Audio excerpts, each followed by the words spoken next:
Hi, I'm Rachel Elder, and I am a licensed mental health counselor working with couples and also a business coach. Today, I wanted to come on and talk about the art of networking, or what I like to call it is networking is like dating.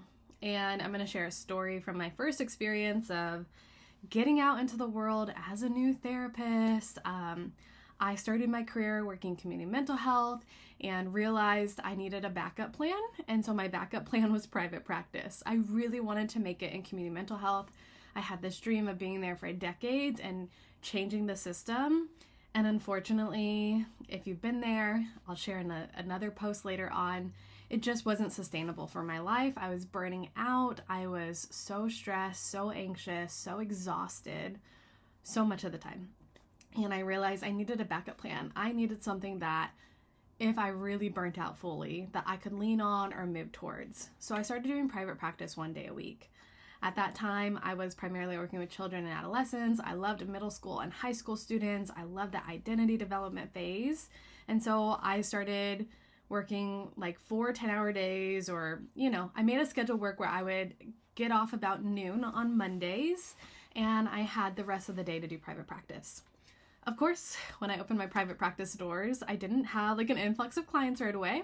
And so networking is always recommended. I recommend this to my supervisees and to the people I work with. Networking is key in building a therapy practice and having a marketing source of others sharing who you are. And so when I was in my office day and I didn't have clients, I was scheduling. I went into the office. I had an office that I was seeing people in person. I went in and I said, you have to be here for at least 4 hours today. Even if my schedule was 12 to 7, I've got to be here for 4 hours and be doing something to build my business. And a lot of that was networking, building a website, listening to podcasts, trainings about developing a private practice. And so every Monday, and sometimes Saturdays and Sundays, depending on when people are available, I was networking. And some of those networking meetings were incredible. Very wonderful. Many wonderful people who were willing to share their experience, give valuable input and feedback and advice. And I had a few that were not so great and were actually really painful and hurtful. And that's why I like to call networking as dating. So in those experiences where I met with some therapists that were really painful and hurtful, what I experienced is that their lived experience became a judgment on what I was doing. I got the feedback that I hadn't been in community mental health long enough and I still had so much to learn and I shouldn't be opening a private practice. They actually encouraged me to shut it down and not pursue it. I had some experiences where you could just tell, similar like on a bad date, like there just was something off. Whether it was our personalities were clashing, but it became this very like icky feeling of, oh my gosh, I feel less than, I feel the imposter syndrome. And these two experiences really impacted me and really shook me as I was preparing private practice. I remember coming home one day and I was just sobbing. I tried to get myself together before I came into the house, but I couldn't stop. And my husband was like, what happened? And of course I laid it out and told him what I experienced, and he has some other language, but basically it was like, forget about it. Don't let who they are and their judgments stop you. Keep going, which is amazing, having that support and encouragement. But it was really painful and really hard. And when that happened, I wanted to hide away. I didn't want to keep putting myself out there. I let the weight of that impact me more than those positive networking experiences with other colleagues. So I share that to just share where my feedback and advice and input comes from. Networking is not easy. That's why I call it dating. My dating experience was wild and crazy. It was also very short. The container space was about a month, and then I met my husband, which I'm grateful for because I would not have wanted to do that for years. And I feel for so many people who are on the market of dating and finding that person for them for years. I feel for you. But networking is like dating. Some of the networking dates you're going to go on are going to be a one and done. you're going to feel that it's just not a good fit, or you're not connecting, your personalities may be clashing, and you just have this like instinct or internal sense of, I don't know if I want to follow up with that person. And that's okay. Networking with someone doesn't mean you have to become best friends and that you must be the best referral partners or you have to stay connected. It's a mutual experience, and it's okay if you go on a networking meetup or to an event and you connect with someone, or you are trying to connect with someone and it's not taking off. It doesn't benefit you to push it. You can still be kind and respectful. So-and-so works with trauma, or so-and-so works with anxiety. You can still keep that in mind as a referral source, and you don't necessarily have to keep building that relationship. When you go on a networking date, event, experience, and you do hit it off with someone, it's mutual. You feel that energy, like you want to keep talking. You are trying to figure out like how you can see them again. Follow up with that. Listen to that instinct, listen to that felt experience, and pursue building a relationship with that person. Networking is the first start to building that relationship. So many people handle it as a one and done kind of situation, and I think you are missing a valuable marketing referral partner if you're not following up on those relationships. So some of the ways that you can follow up when it's clearly like, this is a good date, we want to go on a second, a third, a fourth. We're not dating them, but we're using that analogy or metaphor, whichever one it is. Here's some things that you can do. 1, send them a follow-up right after or a few days after meeting with them. Talk about how wonderful it was to connect, how you're looking forward to seeing them again, and get another date on your calendar or on your networking schedule that you have blocked off. Follow up and pursue that relationship. That's step one, number 1. Number 2, be a great referral partner. When you start to see clinicians looking for their specialty or their background, start tagging them, start including them on posts in Facebook or sharing their website.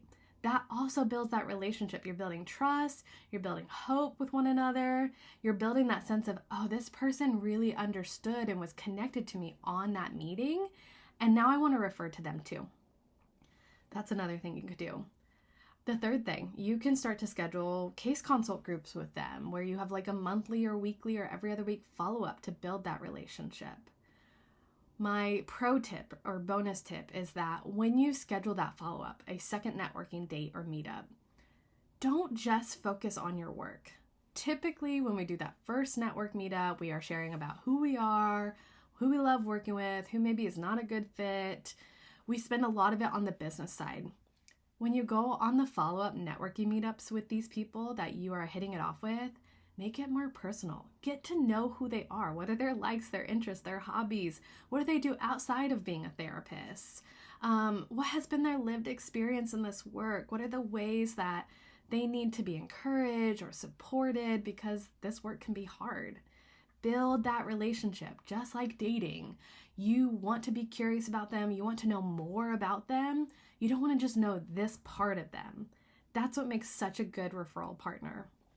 I tell my supervisees and people I connect with and network with often that if you can find 3 people in your corner pocket who are referring to you often and consistently, that's huge. Find 3 people, right? Start with the first, the power of 1. Start with the first person, build that relationship. And a great question you can ask them is, who else do you think I should connect with in your world that you think would be really beneficial for me to get to know and the work they do, and vice versa? That could become person number 2 that you build a relationship with. Or you're out and about in the world and there's something about this person that you're like, I want to know more about them. Networking and referral partners don't just have to be other therapists. This is where you hear a lot of feedback of like connecting with doctors' offices or occupational therapists, physical therapists. Referral partners don't just have to be in our field. There are businesses like coffee shops, clothing stores, your friends and family, which are a little bit easier to build those relationships with. There are a lot of people that are in your world that can become really valuable referral partners. I'll share my mom. I love her. I moved to Seattle from Indiana, and so my mom's network is all in Indiana, and she's constantly connecting people to me, despite the fact I'm not licensed in Indiana. But she's a great example of that referral source. I know she's biased because she's my mom, but I didn't ask her to do this. It's just she's proud of me. She wants to support me and encourage me. And even though she doesn't always fully get that I can't support these people, she still is putting my name out there constantly. And visibility is key to building a private pay practice or a private practice in general. So just some short tips, some advice, some lived experience. Treat networking like dating. Some of those dates are going to be dates you want to go on a second, a third, a fourth all the time. Others are going to be a one and done, and that's okay. You don't have to judge the person, shame the person, talk negatively about them. You just get to hold for yourself, this wasn't a good relational fit. And that's okay. I don't have to be connected to everyone. I can still be kind and respectful, be cordial when I see them. And I don't have to feel guilt and shame for not wanting to pursue more with that. So I'm curious for you what your networking experiences have been like. What has worked? What has not worked? Let me give you one more bonus tip. Track your referrals. Every time I network, this came from a business coach I worked with, I have a Google Excel sheet. I have business cards as well, but my daughter loves to steal those and play with them. So I bring them home. I write in that person's name, put their website, email. If I got a snippet of who they work with, I put that there because I'm a visual person, and so I don't always remember off the spot. I put if they're a network with insurance or private pay, if they have openings. Track those referrals. Track the networking events that you're doing. 1, to keep yourself accountable to connecting with people. 2, to have a referral list when you have your clients saying, I need someone who does EMDR work. You can go to your list and be like, oh, I've got 3 people who I connected with who I think could be a good fit for you. Let me pass them on. That warm referral is huge. And then the other thing you can do with it, and what that I do, is I usually send out 2 to 4 times a year a general practice or here's what's happening in our work email to these people I've networked with. Some people follow up because I always say, tell me what's going on in your world. I want to know how I can support you and what's going on so I can be updated if your practice has changed, if you're taking a break, whatever it is. It's all about learning about them as well, not just pitching myself. But it's a great way of just keeping people in the loop and visible about what you're doing. Okay, I just gave you so many tips. Take one. Right? You can take them all, but at least start with one piece that spoke to you, stood out to you today, and implement it. That is the power. The action that you take from watching this is the power. So go do it.